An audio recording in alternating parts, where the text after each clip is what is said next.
those of you who might not know, Apple and Samsung's patent trial started yesterday, I believe.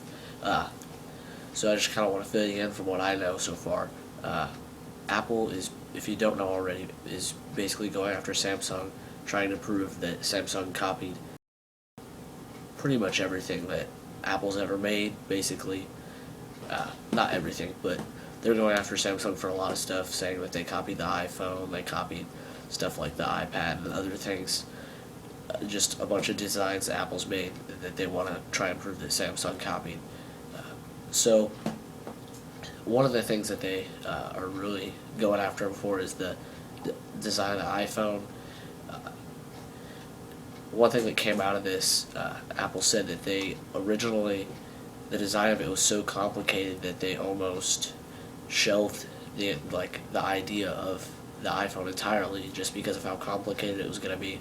They were just going to put it up on the back burner and forget about it for a while at least.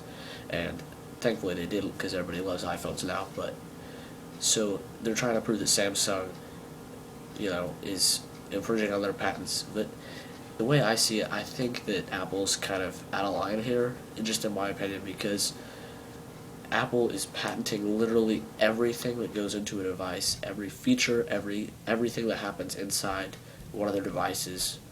They just patent everything, which I find to be absurd, because there's some things you really shouldn't be able to put a patent on, but they have, like on slide to unlock, which it's a unique thing, but if Google and Android puts something that's even similar, Apple gets all defensive about it and says, "Hey, you're copying us." But yeah, I mean, it's really a universal thing that shouldn't be able to be patented. To me, it's just like the feature to be able to call people. It's just something that you can't put a patent on, because it's something that everybody expects a phone to have. So, I mean, the patent wars. I mean, it's getting really big into it. One thing that Samsung did that kind of hurt their case is there was some evidence that they were going to try and put it in the trial, but they didn't submit it in time, so the judge rejected it. But they were supposed to just keep that to themselves. They weren't supposed to be able to go out and show anybody. But without the judges or anybody's permission, they just went out to the media and showed these pictures of these phones that they designed in 2006 that Apple is claiming that were rip-offs of the iPhone, when even though the iPhone was released in 2007. That's why they wanted that to be able to be in the trial, so they could prove that these phones were designed before the iPhone.